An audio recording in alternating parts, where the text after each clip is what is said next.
So after many years of gradual decline and fading public awareness for the MMO genre, something has finally happened to change that. A hot new title has at last arrived, and it's the re-release of a 15-year-old game. It's been a wild ride to be a fan of MMOs over the last decade, with the highs seeming far less numerous than the lows.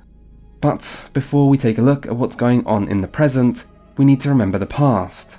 Just like many of World of Warcraft's current player base, we need to go back. World of Warcraft was released at the end of 2004, in what was for the internet a different era. This was 3 years before the first iPhone released, 2 years before Facebook opened up to members of the public, and a time when most people still had to suffer through the joys of dial-up internet. YouTube didn't exist. Social media wasn't really a thing yet, and the internet seemed like this totally disconnected place from the real world. But this didn't stop people from hearing about the latest new video game that was taking everyone by storm. World of Warcraft was a big deal. Even people who knew nothing about video games heard about it because it wasn't just another video game. It was different. It was a hobby, a lifestyle, an addiction. It might be hard to imagine if you weren't there, but there was a time when people talked about WoW as something truly dangerous.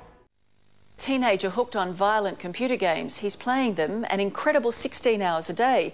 His mother says his personality has changed and that he's become moody and violent, and his addiction is tearing the family apart. A leading child psychiatrist is warning that some are becoming addicted to online gaming and it's affecting their studies and their health. The warning comes as the latest version of the hit fantasy game World of Warcraft has been released. This is dangerous. This is a dangerous tool in our house. 24 million people in Britain play computer games, but how many become addicted? I would never inflict this game on anyone. This game is just a disease.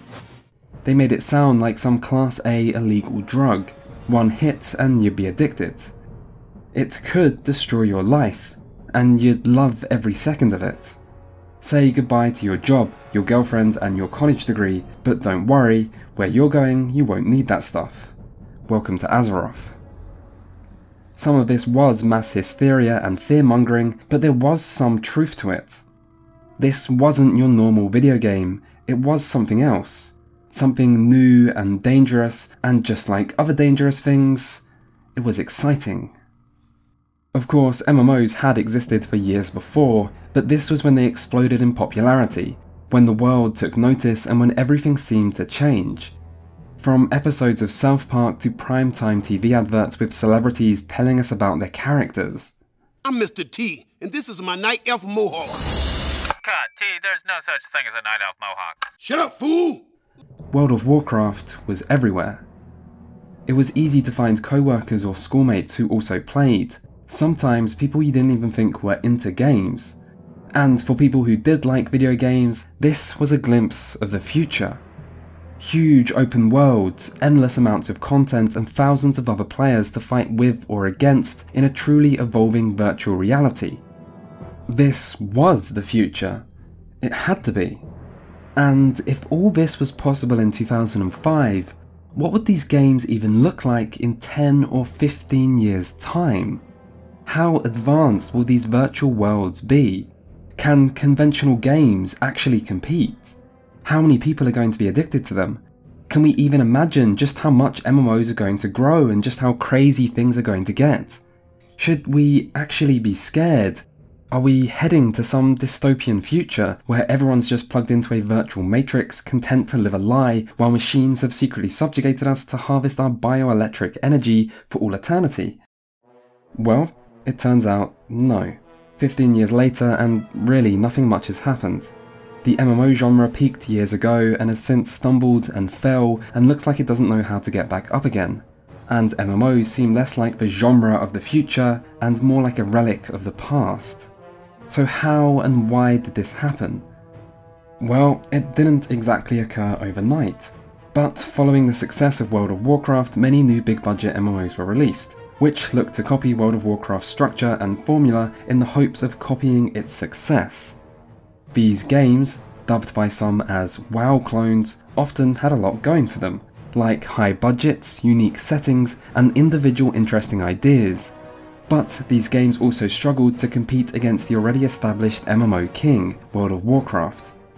An MMO is as much about what you play as it is about who you play with. If all your friends are already playing this one MMO, you might not want to move on to another, or to stick with it when the content updates get slow. What's more, in the years following WoW's launch, there were so many big budget WoW clones that competition was at its fiercest, and good games struggled to find the audience they deserved.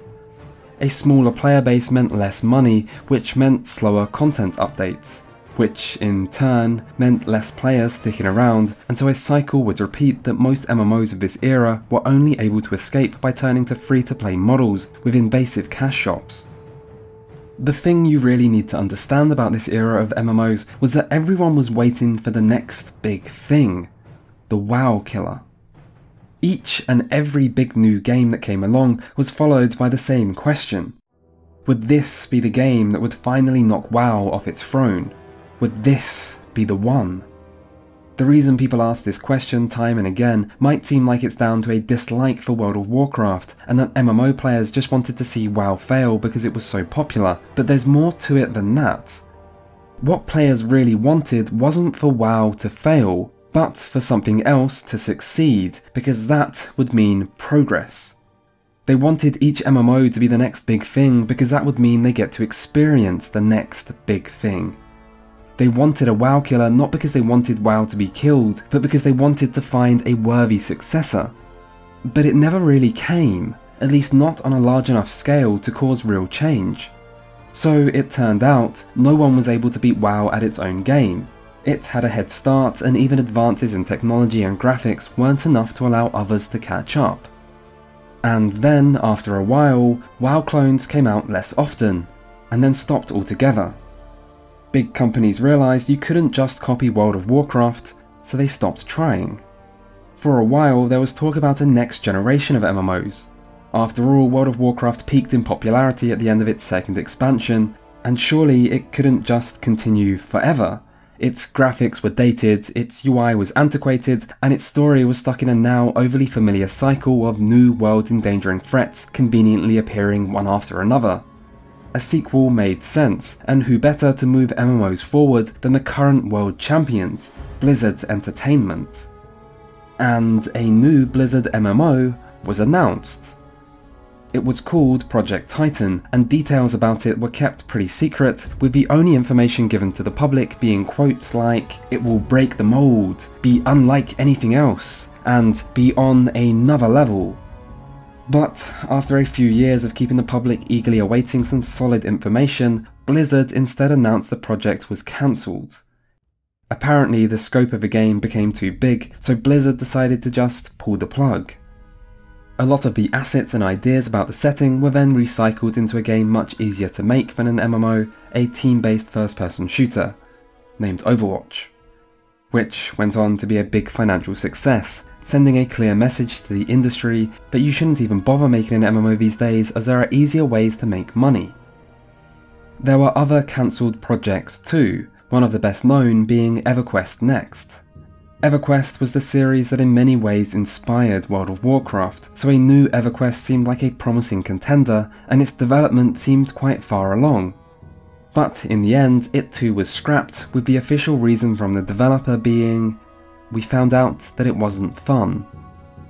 After 7 years of development and thousands of dollars of investment, that sounds like a pretty weak explanation. But clearly, developing a truly ambitious next-generation MMO must be harder than it used to be. And then, there were the Kickstarter MMOs.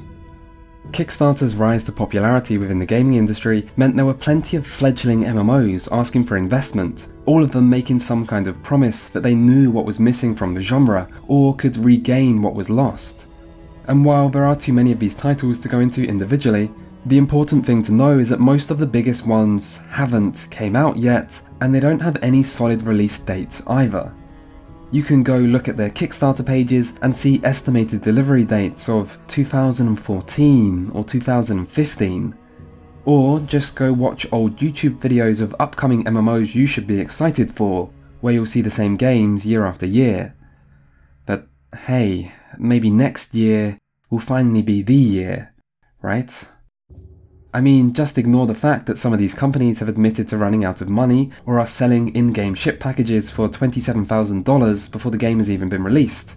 I'm sure it'll all be fine. Next year, that is. I mean, we don't want to rush anybody. 2014, 2024, in the end, it's only a difference of one, right? Meanwhile, as MMOs faltered, new genres emerged that offered a lot of the features which made MMOs a success in the first place. MOBAs exploded in popularity with League of Legends and offered a focused, easy-to-understand PvP experience that allowed players to satisfy their competitive itch. Survival games like Minecraft, Rust and Ark offered open worlds where players could explore and work with and against each other to create and destroy. And online multiplayer looter shooters like Destiny offered gear-focused progression with addictive feedback loops that were easy to jump in and out of. These new genres may not do as many different things as an MMO, but they often did one or two things better, making them each have their own audience. Of course, none of these new genres offered the same sense of being part of a larger, persistent virtual community that originally made MMOs such a success, but this was a feature that MMOs themselves lost over time. Blame it on cross-server dungeon finders, or the move away from defined servers to mega servers and sharding or layering systems. Blame it on easy leveling content designed for solo players, or self-sufficient crafters, or looking for raid, or the death of open world PvP. Blame it on the overall shift in design philosophy towards accessibility and instant gratification. Blame it on the player base, blame it on the developers, blame it on the publishers, blame it on what you like. There are many causes and all of them played a role, but don't deny it's gone. There are lots of things modern MMOs do have to offer, and lots of valid reasons to still enjoy them, like well-designed raid bosses, interesting stories, rich customization options, etc. But the sense of community is not one of them. You can still make friends, but you have to go out of your way to do so, and you're not hindered in any way if you don't. By design, you don't need other players anymore, and the organic process by which players used to meet and friendships used to form has been removed. You are still surrounded by other people, but you're not surrounded by people you know. You still group up with players, and maybe they're good or maybe they're bad, but you don't really care either way, as you'll probably never see any of these people again anyway. And most content is designed to be easy enough that success is all but guaranteed, with the only real exception being raiding, but this content almost feels separate from the base game now anyway, like a game within a game, and maybe raiding just isn't for you, or it isn't enough. The sense of community was the heart and soul of the MMO experience. It was the thing that made them unique, the thing that made them more than just another game you play online.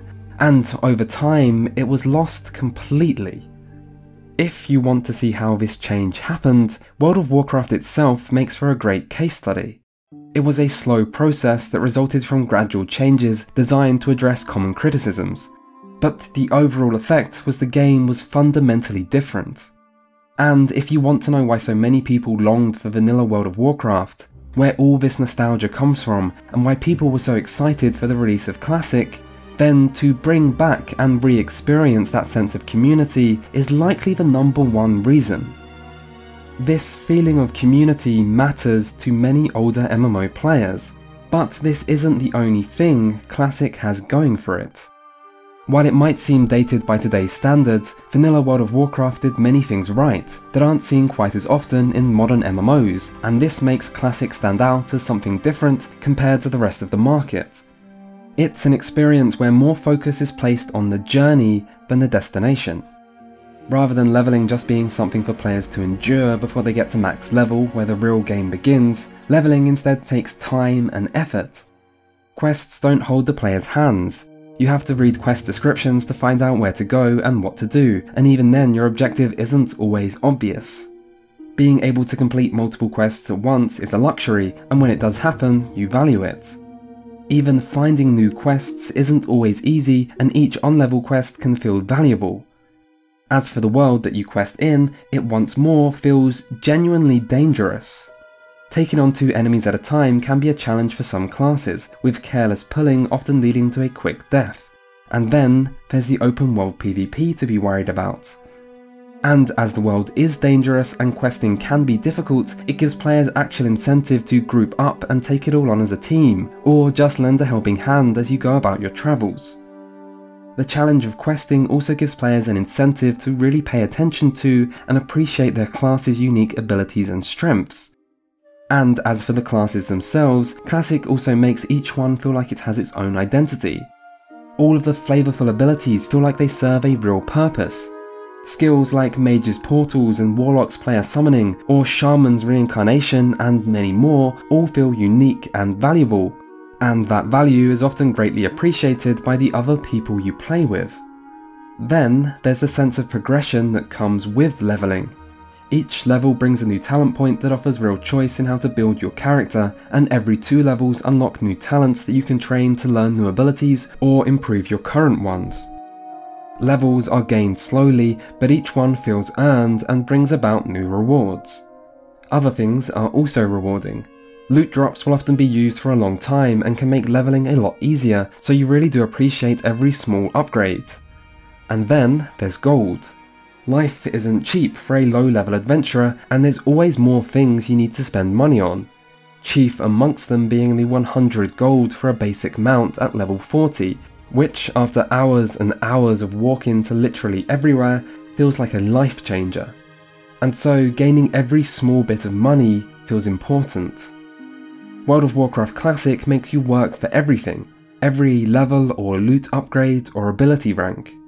Most players will take weeks to get to max level, and when they do, they will feel like they've actually accomplished something.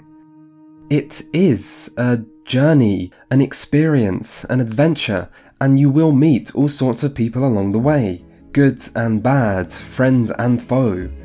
And for a lot of people, it's fun. Classic offers a different kind of MMO to retail World of Warcraft, as well as most other modern MMOs. And for people who like that style of game, it gives them an experience they can't easily get somewhere else. And maybe surprisingly to some, it doesn't just seem like a small number of ex-players who are stuck in the past which actually care. It turns out, WoW Classic is kind of a big deal. Maybe too much of a big deal. You'd think if there's one company that has plenty of experience in dealing with high demand and fluctuating online player bases, it would be Blizzard. But it seems they've been caught woefully unprepared by the sheer number of players jumping back into Azeroth to try Classic out. There have been a lot of queues. Queues while in game to kill certain quest mobs, queues to actually get in game, and at one point there were even queues to get in queue to get in game.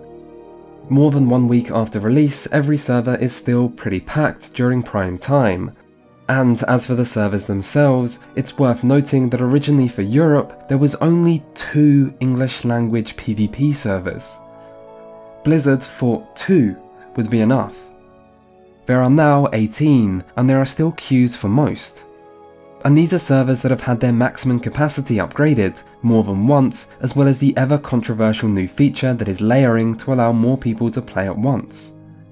MMOs are infamous for having lots of interest at launch that quickly dwindles, but even knowing this, the launch of Classic still feels like a real event.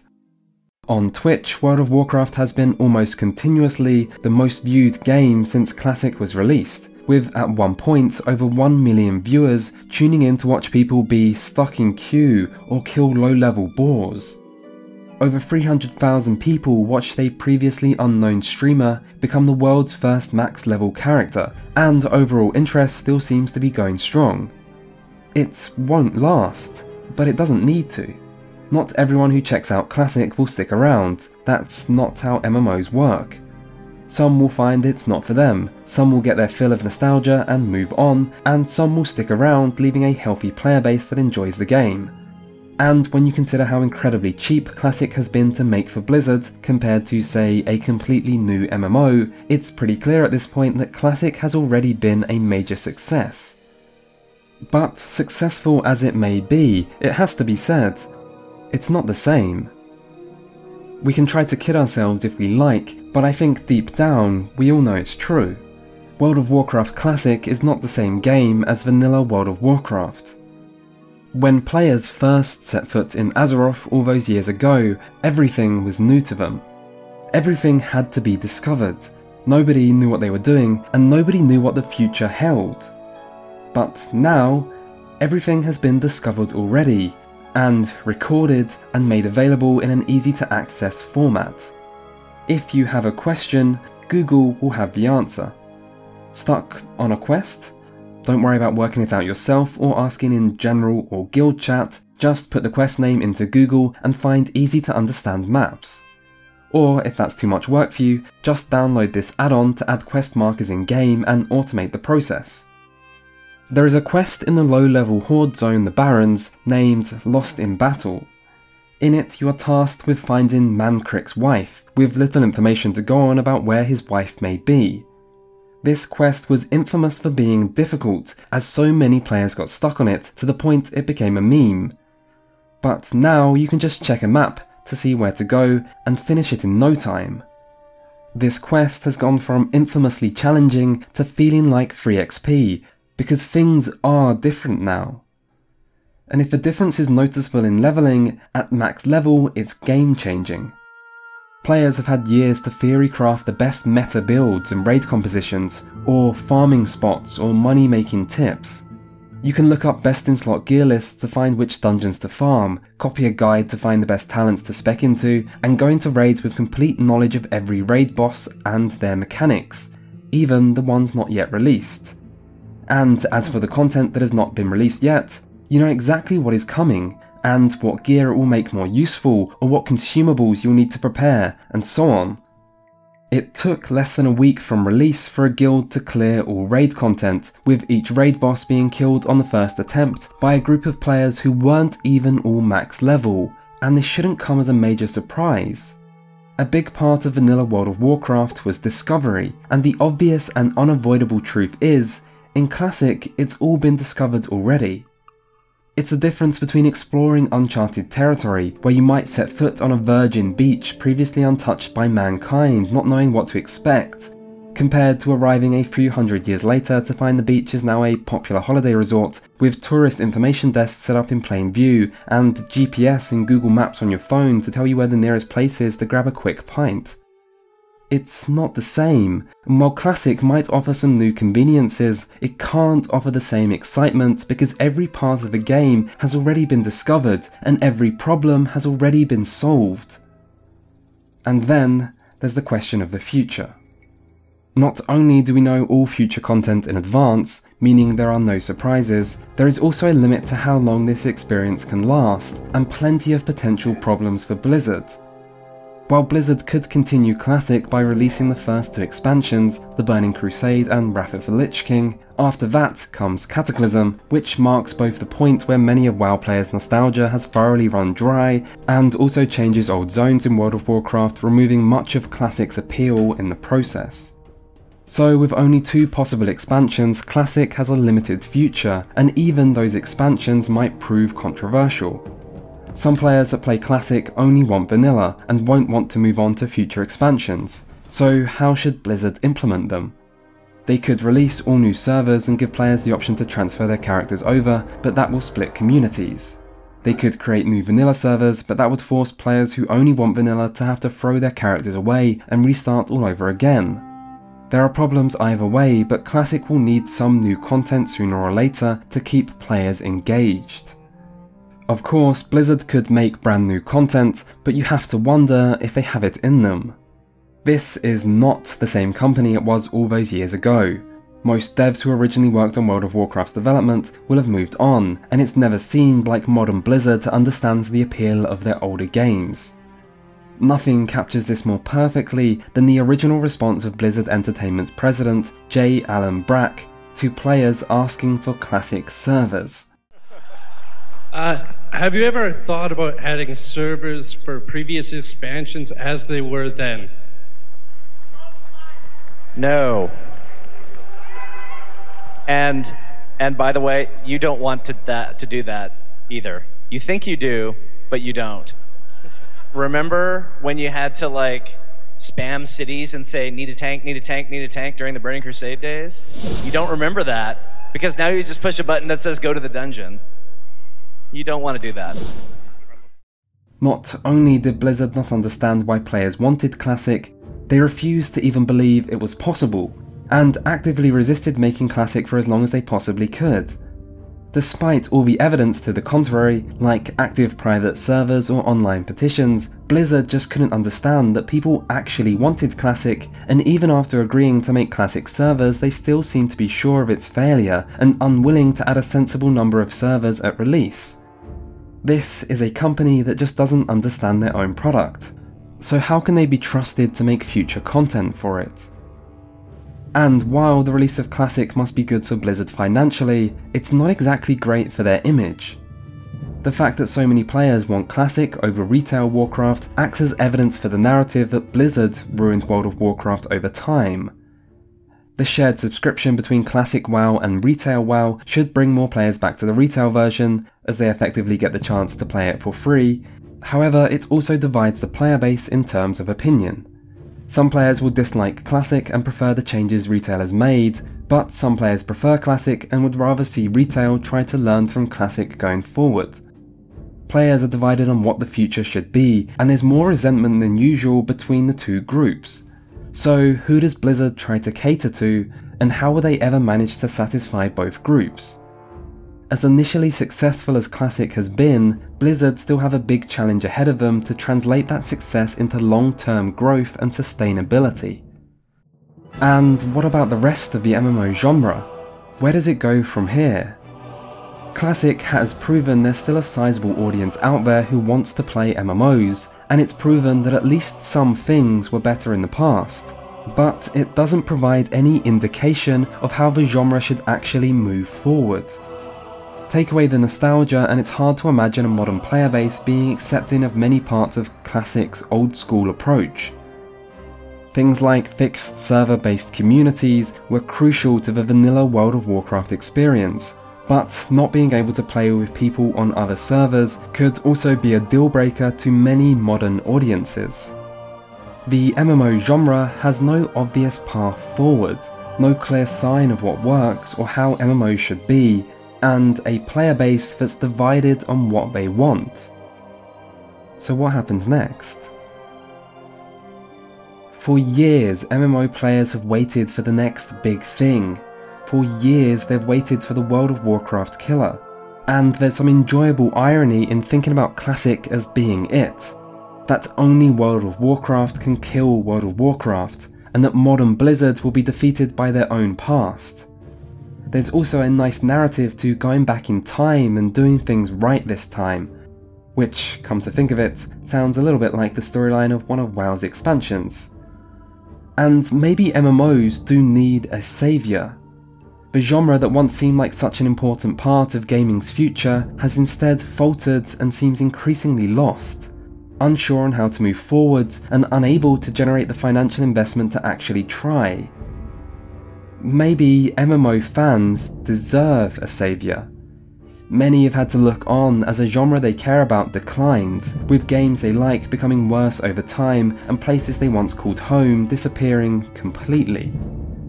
But whether World of Warcraft Classic truly is that saviour is another question. Still, even if it isn't, for many people it might be the next best thing. For those that feel the genre has lost something and that things were better in the past, Classic is a chance to relive something special. And if Classic won't save the MMO genre on its own, maybe it could still be the catalyst. It is a wake-up call for the industry, proof that what players think they want is what they actually want, and it just might be the herald of a brighter future.